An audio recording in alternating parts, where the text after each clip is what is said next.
I'm 75 now, and I can't remember anybody except the Queen being there. Durante más de 2 décadas, el garaje detrás de Clarence House permaneció intacto, cerrado herméticamente y sin ninguna explicación. Al personal se le prohibía la entrada. Incluso el rey Carlos, según dicen, nunca lo cuestionó. Pero casi en 2025, durante unas renovaciones rutinarias, los trabajadores se toparon con una puerta oxidada y lo que encontraron tras ella conmocionaría a la monarquía. Cartas ocultas, grabaciones secretas, un coche clásico vinculado a un escándalo real y en el centro de todo, la reina Camila. Esto no es solo un garaje, es una bóveda de traición, silencio y poder. Quédate con nosotros, porque lo que se esconde tras esa puerta cambia todo lo que creías saber. El susurro en Clarence House comenzó, como tantos secretos reales, con un susurro. El tipo de susurro que se filtra por pasillos repletos de retratos de monarcas silenciosos. Un murmullo bajo que se aferra al mármol y a los tapices, insinuando cosas que es mejor dejar en paz. A principios de la primavera de 2024, un joven lacayo de palacio, recién llegado a Clarence House y sin saber qué no debía oír, se detuvo en el momento menos oportuno, cerca del estudio privado de la reina consorte. Dentro, la voz de la reina Camila era aguda y susurrante. Nadie abre, sin mí, jamás. La respuesta fue más tranquila, una voz de hombre. Incluso con las renovaciones, hubo una pausa, luego una sola palabra, quebradiza y definitiva, especialmente. Al principio, el lacayo no dijo nada. Lo atribuyó a otra rareza real, algo que estaba fuera de su rango y por lo que ciertamente no valía la pena arriesgar un trabajo. Pero las palabras le quedaron grabadas, sobre todo esa palabra. ¿Qué podría haber en un garaje que requiriera tanto secretismo, tanta posesividad? Clarence House era antigua, extensa y llena de historias, pero la mayoría de sus espacios, salvo el garaje de la reina, escondido cerca de los jardines traseros, recibían mantenimiento regular. El personal entraba y salía, las entregas se movían, pero el garaje permanecía cerrado, las luces apagadas, con una densa capa de polvo. Ni siquiera el mayordomo jefe tenía la llave. Los susurros se convirtieron en conversaciones tranquilas entre las amas de llaves. Algunas afirmaban que el garaje no se había abierto desde principios de la década del 2000. Otros decían que había sido sellado mucho antes de que Carlos y Camila se casaran. Una ex empleada de limpieza mencionó una ocasión, hace años, en que una furgoneta de reparto se acercó demasiado a las puertas del garaje. Según se dice, Camila salió a los pocos minutos, furiosa, insistiendo en que el conductor no regresara. Otro asistente recordó cómo, durante una jornada de puertas abiertas real, la puerta del garaje había sido discretamente cubierta con una tela decorativa, camuflada con el resto de la propiedad. Nadie lo cuestionó, al menos en ese momento. Pero a puerta cerrada, los más allegados a la casa real sabían la diferencia entre la privacidad y la paranoia. Lo que la reina Camila sentía por ese garaje no era una simple cautela, era algo más profundo, y había pasado desapercibido durante demasiado tiempo. Para cuando se programaron las renovaciones para 2025, Clarence House se había vuelto más tranquila. El rey Carlos enfermó y empezó a pasar más tiempo en Balmoral. Camila se había vuelto más retraída y sus apariciones públicas eran menos frecuentes. A menudo pedía soledad, a veces desapareciendo durante horas en su estudio, su ala privada o ese rincón prohibido cerca de los jardines traseros. El equipo de renovación, contratado para las obras estructurales, desconocía la peculiar historia del garaje. Les proporcionaron planos, horarios y puntos de acceso. Pero cuando uno de ellos preguntó casualmente por la unidad cerrada en la parte trasera, solo una revisión rutinaria del cableado eléctrico, se encontraron con un silencio absoluto. Un supervisor intervino y murmuró: «Te saltas esa, órdenes de arriba». El susurro había regresado, esta vez más fuerte, esta vez imposible de ignorar. ¿Qué escondía la reina Camila en ese garaje? ¿Y por qué había permanecido intacto, oculto y sin mencionar durante más de 20 años? Algo se avecinaba, y una vez que se abriera la puerta, nada volvería a ser igual, una cerradura más antigua que el matrimonio. El susurro se convirtió en una pregunta que nadie quería responder. Mientras los equipos de renovación trabajaban alrededor de Clarence House, bordeando el garaje según las instrucciones, La inquietud empezó a asentarse como polvo en los rincones. No era solo que el garaje estuviera cerrado, sino la forma en que estaba cerrado. Latón macizo, industrial, no estándar para una residencia real. El tipo de cerradura diseñada para mantener a la gente fuera para siempre. Cuando uno de los electricistas pasó junto a ella de camino al panel lateral, notó algo extraño. El mecanismo, aunque desgastado por el tiempo, tenía un sello fechado, 1996, un año antes de la muerte de Diana, casi una década antes del matrimonio de Carlos y Camila, más antiguo que el título de reina consort, más antiguo que la reconciliación pública. El candado ya estaba allí antes de la boda, antes de la gira de disculpas, antes de que se pidiera perdón a la nación. Era un detalle que se negaba a ser ignorado. ¿Por qué instalar un candado tan serio antes de que nadie supiera que Camilla algún día ostentaría una corona? A menos, claro, que el contenido que protegía no tuviera nada que ver con ser reina, sino con ser algo completamente distinto, algo oculto, algo personal. Los rumores que siempre habían acosado a la pareja real comenzaron a cobrar nueva forma. Las viejas historias de llamadas susurradas, visitas nocturnas, las infames cintas, de repente, no parecían tan lejanas, no cuando la propia cerradura atestiguaba un plan que llevaba años gestándose, no cuando era evidente que quien la instaló no intentaba proteger a Camilla, sino proteger lo que Camilla intentaba olvidar.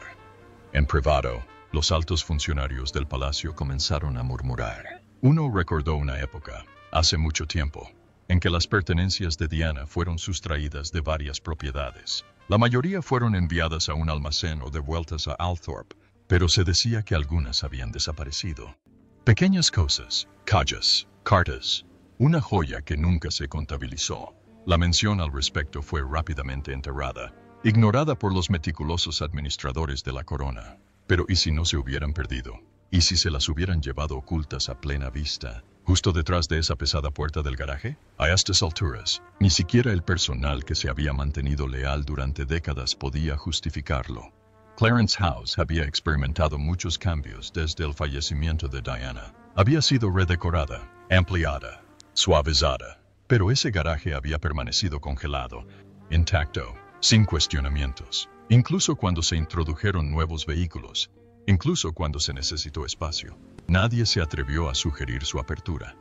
La reina Camila, decían, reaccionó con furia disimulada ante la sola mención del lugar. En una ocasión, un jardinero dejó sus herramientas demasiado cerca de la entrada por accidente. No regresó la temporada siguiente. Y luego llegó el Catalyst, una solicitud del equipo de ingeniería. Necesitaban acceder a una pared lateral del garaje para inspeccionar los daños causados por la humedad. El gerente de proyecto presentó una solicitud formal. Lo que recibieron no fue una negación, fue silencio. Ninguna respuesta, ninguna firma, solo silencio. Como si el espacio mismo no existiera. Como si reconocerlo deshaciera algo cuidadosamente enterrado. Pero el silencio, como las cerraduras, tiene sus límites. Y pronto se encontraría la clave. El silencio tras el descubrimiento accidental solo puede extenderse hasta cierto punto antes de que algo se rompa. Y en el caso de Clarence House, se rompió con un clic. Era última hora de la tarde. Uno de esos días tranquilos de Londres donde las nubes parecían presionar el techo, pesadas e inmóviles. El equipo de ingenieros había interrumpido su trabajo, esperando nuevas instrucciones. El garaje, aún sellado como una tumba, se alzaba justo al otro lado de los setos. Nadie lo tocó, nadie se atrevió. Pero dentro del ala este de la casa, en un pasillo de servicio olvidado y lleno de retratos polvorientos, un pintor que desmontaba marcos para restaurarlos se topó con algo peculiar. Detrás de uno de los marcos dorados, oculta en un hueco de la pared, había una pequeña bolsa de cuero, vieja, desgastada. Cayó con un golpe sordo al desprenderse el marco. Curioso e inconsciente de lo que acababa de desenterrar, el pintor abrió la bolsa y encontró 2 llaves de latón, ambas grabadas con las iniciales C.S. Camilla Shand, su apellido de soltera. Una era claramente una de repuesto de la puerta principal, pero la otra no era como cualquier llave estándar. Le dio vueltas y notó el sello, el mismo que el de la cerradura del garaje, año 1996. Le entregaron las llaves al capataz de la obra, quien se detuvo. Había oído las historias de todos. No le dijo ni una palabra al pintor. En cambio, se guardó alguna llave en el bolsillo trasero y esperó a que terminara el turno. Esa noche, la curiosidad se impuso al protocolo, con Charles ausente y Camilla en una cena y baño benéficos. La casa estaba casi vacía. Solo quedaba un personal mínimo. El capataz se acercó al taller en la oscuridad, con una linterna en una mano y la llave en la otra. La cerradura estaba rígida, con los bordes corroídos, pero la llave encajaba. Con el crujido de bisagras viejas y una repentina corriente de aire frío, la puerta se entreabrió por primera vez en casi 30 años. Lo que había dentro no era lo que esperaba. No era un garaje en el sentido tradicional. No había ningún coche aparcado, ni un montón de herramientas de jardinería reales. En cambio, el espacio había sido dividido, clara y intencionadamente. Se había erigido una pared falsa, pintada a juego con el yeso envejecido, casi invisible a menos que se buscara.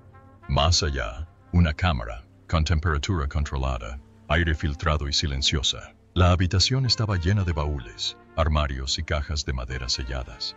Sin etiquetar, sin catalogar, solo esperando. No se atrevió a entrar. Retrocedió. Volvió a cerrar la puerta con llave e informó de lo que encontró al director de la renovación a la mañana siguiente. Para entonces, la llave se había convertido en algo más que una llave. Era un arma, una cuña, un camino hacia un secreto cuidadosamente guardado en silencio, no solo durante años, sino durante generaciones reales enteras. La directiva llegó enseguida.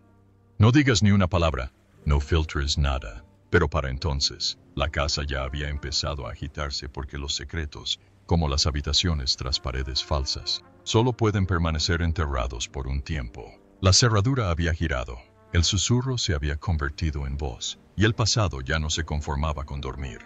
La cámara oculta, en su interior. Las palabras se extendían como aliento sobre un cristal frío, lentamente al principio, luego empañando todo. El director de renovación intentó contenerlo. Pero la curiosidad es más fuerte que la lealtad, y Clarence House tenía demasiados rincones, demasiados oídos. Se llamó a un equipo de seguridad privado, y para cuando regresaron al garaje 2 días después, el ambiente había cambiado. Lo que antes era solo una habitación tras una puerta cerrada, ahora parecía una bóveda de importancia. Volvieron a mostrar la llave. La cerradura hizo clic. Esta vez entraron. El aire dentro era frío, extrañamente frío. Un frío que no se debía al clima, sino a la conservación. El espacio había cambiado con el tiempo. Sin duda, las paredes originales del garaje aún estaban allí, pero alguien se había esforzado por ocultarlas. Paneles de yeso gruesos, relleno insonorizado y aislamiento cubrían la estructura. Al fondo, la pared falsa aguardaba como una máscara. Un guardia se acercó y golpeó suavemente, con un sonido hueco. Otro presionó los bordes hasta encontrar un panel que cedió con la presión. La pared se abrió con un temblor. Tras ella estaba la cámara. Las luces se encendieron automáticamente, revelando una habitación que bien podría haber pertenecido a un museo privado. Estantes con baúles de madera se alzaban como centinelas a lo largo de las paredes. Archivadores, bien cerrados, lucían escudos reales. Una vitrina de cristal zumbaba silenciosamente en un rincón. Estaba refrigerada. Dentro reposaba una delicada tiara, pero no una que se viera en los retratos oficiales. Su diseño era antiguo, ajeno a la historia pública, sin letrero, sin contexto, solo un recuerdo suspendido en el cristal. Las cajas estaban marcadas solo con números, sin nombres ni etiquetas. Sin embargo, cada rincón de la habitación vibraba con peso. El tiempo había quedado atrapado allí. Décadas, tal vez más. Libre de polvo. Controlado, olvidado a propósito. Un único baúl de viaje yacía en el centro de la habitación. A diferencia de los demás, estaba desgastado. Su cuero estaba agrietado. Atado con una cinta descolorida había una etiqueta, sin fecha ni código. Solo 2 letras. 10. No abrieron nada ese día. En cambio, se tomó una decisión. Se enviaría un informe, no al público, sino directamente a la supervisión real. Canales discretos, sin prensa, sin filtraciones. Pero alguien ya había roto la regla tácita. Un miembro del equipo de limpieza había tomado una foto con su teléfono de un plano general de la cámara, con el baúl en el centro y la extraña vitrina a la derecha. Esa foto llegaría más tarde a manos de un periodista independiente. Y en ese momento, la historia empezó a desentrañar. Porque ya no se trataba solo de un garaje. Se trataba de lo que la corona había decidido olvidar, lo que Camila había decidido enterrar y lo que Diana, cuyas iniciales aún resonaban en aquella placa descolorida, podría haber dejado no para el público, sino para que alguien lo encontrara cuando llegara el momento. Ese momento había llegado. La cámara ya no estaba oculta. La bóveda había sido violada, y el silencio que una vez había sido tan cuidadosamente guardado comenzaba a gritar. Las cartas de Diana y algo peor. La brecha había sido silenciosa, pero sus consecuencias fueron estruendosas. Una vez que se filtró la imagen de la cámara oculta, Clarence House se tambaleó. Los medios de comunicación aún no se habían enterado, pero la cadena de mando interna del palacio se encendió como una llama. Un historiador real fue convocado discretamente para examinar los artefactos. Sus instrucciones fueron claras. Catalogar, evaluar, informer. Pero cuando abrió el baúl marcado con la letra DS, la habitación perdió la compostura. Dentro había cartas, docenas de ellas. Algunas están escritas a mano, otras mecanografiadas, pero anotadas en la inconfundible cursiva de Diana, elegante, ondulada y profundamente personal. No eran anotaciones de diario ni borradores de discursos. Eran cartas nunca enviadas, o quizás enviadas y devueltas, cada una dirigida a Carlos, a Guillermo, a Enrique, incluso a Camila. El aire se electrizó a medida que el historiador leía las primeras líneas. Había dolor, sí, había angustia y traición, pero entre cada línea se entretejía algo más peligroso. Diana describió detalladamente sus sospechas, la manipulación que percibía a su alrededor, los aislamientos deliberados, las promesas incumplidas que se habían hecho en privado, pero nunca se habían cumplido en público. Habló de un plan para abandonar no solo el matrimonio, sino la institución en su conjunto, e insinuó algo que nadie en esa cámara quería admitir que hubiera existido jamás. Una advertencia, no vaga ni emotiva, sino calculada, dirigida y específica. Entre las cartas había un sobre sellado con la inscripción, para William, cuando esté listo. La solapa no se había roto, sus bordes estaban desgastados por el tiempo, pero el sello resistía. El historiador no se atrevió a abrirlo. Esa elección, dijo, le correspondía a quien estaba destinada. Pero junto al sobre había algo más, una carpeta delgada, sin etiquetar. Contenía lo que parecían ser registros de comunicaciones, notas enviadas por fax, correos electrónicos impresos y conservados, muchos de ellos de mediados de los 90. Algunos llevaban membretes de periódicos sensacionalistas, otros estaban dirigidos desde oficinas gubernamentales. Uno era un contrato, un acuerdo de confidencialidad. El nombre al pie no era el de Diana, sino el de Camila. La fecha del contrato era el 15 de agosto de 1997, 2 semanas antes de la muerte de Diana. Ese solo detalle bastó para que el historiador guardara silencio.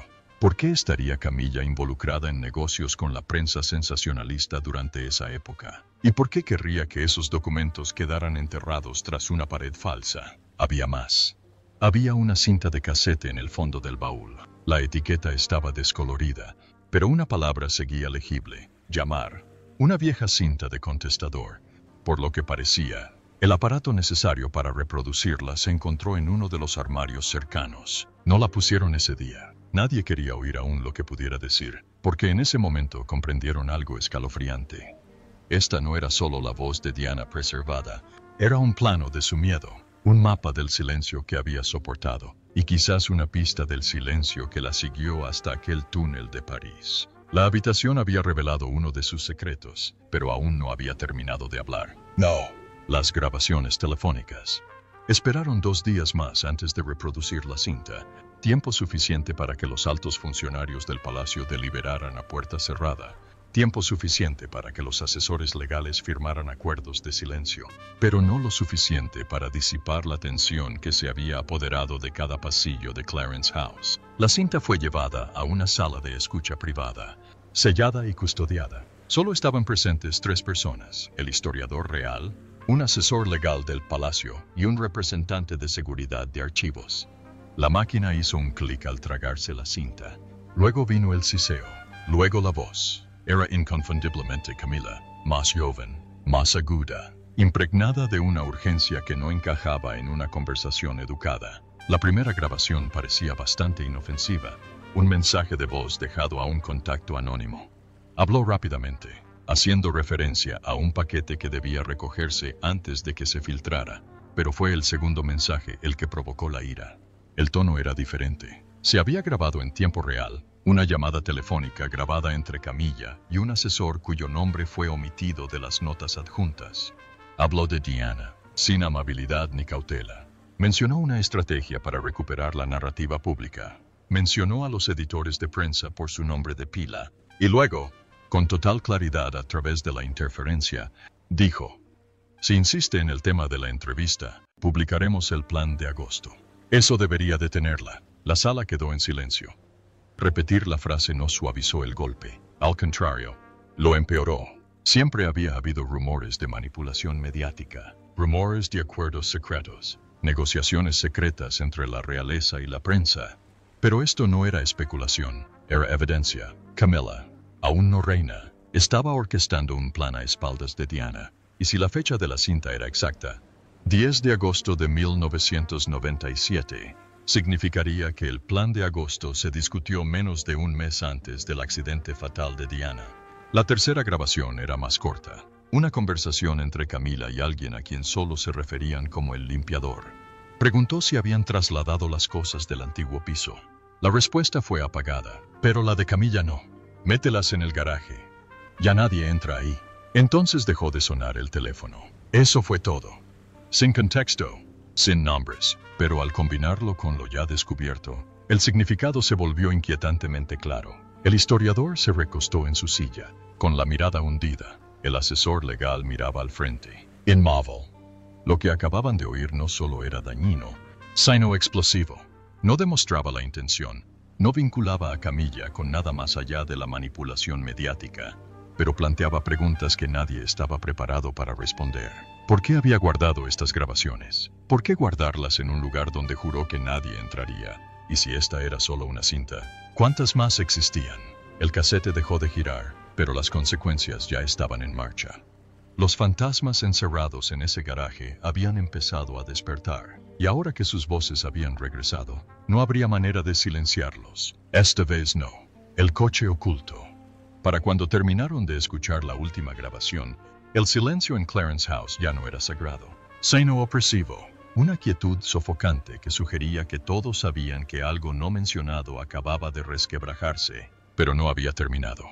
Aún quedaba una parte del garaje sin explorar. En la primera inspección, había sido ignorada por un objeto cubierto en el rincón más alejado, envuelto en capas de lona gruesa y encajado tras una pila de cajas vacías. Al principio no había llamado mucho la atención, pero ahora, con las grabaciones resonando en sus mentes y las cartas de Diana aún tranquilamente en el maletero, cada sombra pasada por alto parecía cargada. Al retirar la cubierta, el polvo se alzaba como ceniza. Debajo, había un Jaguar XS clásico, de color verde oscuro, fuera de producción desde hacía tiempo. Las llantas estaban desinfladas por el tiempo y el abandono, y el parabrisas acumulaba la suciedad de décadas. Un interior de cuero a juego se asomaba tras un cristal agrietado. La matrícula había sido retirada deliberadamente. Sin embargo, la llave de contacto seguía en su sitio. El coche no figuraba en el inventario real de vehículos. No tenía registro oficial ni historial de servicio. Era como si nunca hubiera existido. Dentro de la guantera, encontraron un teléfono desechable, de esos que se usan para llamadas que no se rastrean. La batería estaba agotada hacía tiempo, pero junto a él había algo mucho más extraño, un mapa doblado de París. La fecha, carabateada a lápiz en la esquina inferior, decía 25 de agosto de 1997. Las líneas trazaban una ruta desde el Ritz a través del túnel del Alma, terminando en un punto circular cerca de un callejón anodino, a varias cuadras del lugar del accidente del Ponte d'Alma. Nada tenía sentido, no por sí solo, pero ya nada en ese garaje tenía sentido por sí solo. Revisaron el VIN del coche. Se rastreó hasta un hombre vinculado con la inteligencia, un coordinador de campo del MI6, que había desaparecido de los registros públicos a principios de la década de 2000. Sin certificado de defunción, sin jubilación, solo silencio. El nombre fue omitido en el resumen interno enviado al palacio, pero quedó una nota escalofriante. Vehículo desmantelado para vigilancia privada. ¿Por qué la reina Camila, antes de su coronación, tendría un coche de vigilancia escondido en su garaje? ¿Por qué guardarlo tras una pared falsa? Junto a grabaciones, cartas y contratos sellados, empezaron a surgir teorías oscuras y desconcertantes. Se utilizó para seguir a Diana, para vigilarla. ¿Formaba parte del plan de August mencionado en la cinta? No había respuestas, solo implicaciones. El coche fue retirado bajo una sábana blanca a medianoche, sin cámaras ni anuncios. No fue llevado a un garaje real, sino a un recinto gubernamental seguro a las afueras de Londres. Fuera lo que fuese que pretendía exponer o proteger, ahora pertenecía a una autoridad superior. Pero la imagen permanecía, ese Jaguar abandonado, agazapado en silencio, cargando secretos que ninguna máquina debería guardar, como si él también hubiera estado esperando, observando, escuchando, y ahora estuviera listo para hablar. Palacio en pánico. La retirada del coche debía ser discreta, una extracción quirúrgica al amparo de la noche, pero Clarence House no respira en aislamiento. Vive bajo la vigilancia constante de informantes, enlaces de prensa y quienes conocen el olfato del escándalo antes de que salga a la luz. Al amanecer, ya habían comenzado los rumores, no todavía entre los tabloides, sino en lugares más peligrosos tras las puertas cerradas del gobierno, en círculos de la prensa de élite, a través de hilos de mensajes cifrados donde los secretos reales suelen encontrar su primera fisura. Algo había sido robado del garaje privado de la reina, algo pesado, algo histórico, y en 24 horas, Camila lo supo. Dijeron que regresó temprano del baño sin avisar, con el rostro pálido bajo su habitual compostura. En cuanto entró en Clarence House, el ambiente cambió. Ni una sonrisa, ni un saludo, solo una pregunta aguda dirigida a su jefe de gabinete. ¿Dónde está? Él no preguntó a qué se refería. No tuvo que hacerlo. Sus ojos recorrieron el pasillo como un halcón que acecha a su presa. En cuestión de minutos, se encerró en sus aposentos privados.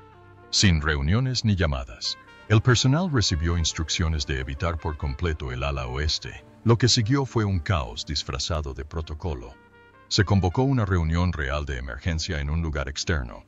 Se convocó a los abogados. Los responsables de comunicaciones redactaron respuestas que nunca enviaron. Mientras tanto, la noticia del contenido del garaje había empezado a correr el riesgo de llegar a manos de periodistas demasiado astutos como para ignorarlos. Un biógrafo real recibió una pista anónima. Un ex-conductor real, jubilado hacía tiempo, recibió la visita de alguien que le hacía preguntas sobre un jaguar verde que nunca fue registrado. Era como ver cómo una presa se agrietaba, la presión que se acumulaba tras siglos de piedra. Dentro del palacio, incluso los consejeros más experimentados parecían conmocionados, no por lo que se había encontrado, sino por lo que aún podría estar oculto. Si un garaje podía albergar tantas cartas de Diana, grabaciones secretas, vehículos de vigilancia, ¿qué más se había enterrado? ¿Qué más se había sellado? No solo por Camilla, sino por la institución construida para protegerla. Se decía que Carlos, aún en Balmoral, estaba furioso, no con su esposa, no del todo, sino por el momento, la exposición, la absoluta imposibilidad de contener lo que ahora se estaba filtrando al torrente sanguíneo de la nación. Ordenó una reunión informativa privada, no con sus asesores, sino con sus hijos, pero para entonces ya era demasiado tarde. William ya lo sabía. Alguien le había enviado la foto, el baúl, la placa, las iniciales. 10. Fuera de las puertas, los medios aún no habían explotado, pero la temperatura estaba subiendo. Camila, antes aclamada por su discreta rehabilitación, ahora era una incógnita envuelta en protocolo y pendientes de perla. El garaje que habían mantenido cerrado durante décadas ahora estaba abierto. Sus secretos se filtraban a la luz del día, y la familia real, tan acostumbrada a lidiar con las sombras, estaba a punto de aprender lo que sucede cuando el pasado ya no se conforma con permanecer oculto. La tormenta había llegado, y la corona ya no era quien sostenía el paraguas.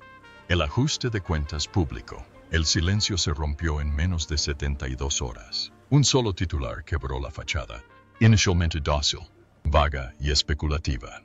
Un descubrimiento inusual en Clarence House plantea interrogantes, pero fue suficiente. Suficiente para desencadenar una reacción en cadena. Suficiente para que todas las redacciones de Londres se encendieran. Por la mañana, aparecieron en línea fotografías del baúl sellado con la etiqueta descolorida de DS. La imagen era granulada, pero las iniciales eran nítidas. El fantasma de Diana había vuelto a ser el centro de atención. Y esta vez, no estaba sola. Camilla no apareció públicamente durante 5 días. En esa ausencia, el mundo giró. Los comentaristas diseccionaron cada carta, cada cinta, cada objeto descubierto en ese garaje oculto. El antiguo personal del palacio, antes silenciado por los contratos y el miedo, empezó a hablar uno a uno. Primero con cautela, luego más alto. Historias de entregas extrañas, horarios atrasados, archivos perdidos. Nadie podía probar nada directamente, todavía no. Pero las preguntas ya no eran susurros, eran exigencias. William, impasible y silencioso, se negó a hacer comentarios, pero sus movimientos contaban otra historia. Canceló 2 compromisos reales. Se le vio llegar al Palacio de Kensington pasada la medianoche. Corrieron rumores de que había revisado personalmente el sobre que Diana había dejado intacto hasta entonces, marcado para él. Nadie sabía qué decía, pero fuera lo que fuese lo que contenía, algo cambiaba. Eso quedó claro en su expresión al día siguiente. La confianza pública se tambaleó.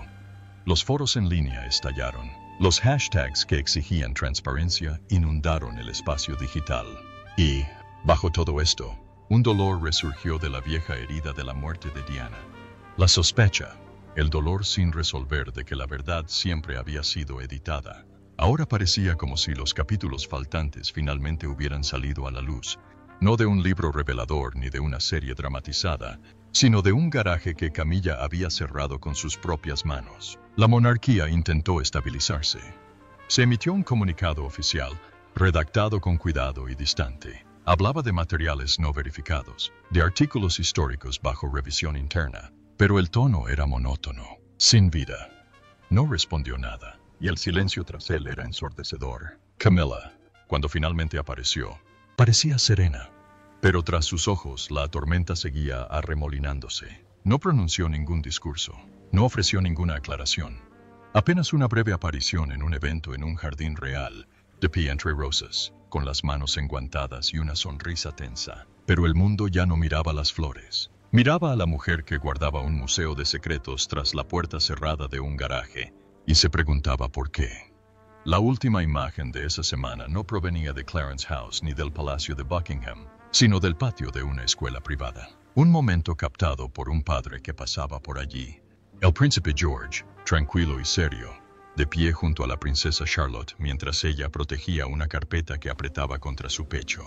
Tenía el dibujo de una corona, y encima, las iniciales de una abuela a la que nunca conoció realmente. Díaz, el garaje estaba abierto, pero la historia estaba lejos de terminar. Algo más se había puesto en marcha, y ahora, el pasado está reescribiendo el futuro. La puerta del garaje de la reina Camilla puede estar cerrada una vez más, pero lo que desató no puede volver a encerrarse. Cartas, grabaciones, un coche oculto, fragmentos de una historia sepultada en silencio, ahora resuenan a través de los muros de la monarquía. Mientras el mundo observa y espera, una verdad permanece clara. Algunos secretos nunca debieron permanecer ocultos. Lo que viene a continuación podría cambiarlo todo. Suscríbete, dale a me gusta y no te pierdas nada, porque este ajuste de cuentas real apenas comienza. El pasado habla. ¿Están listos para escuchar?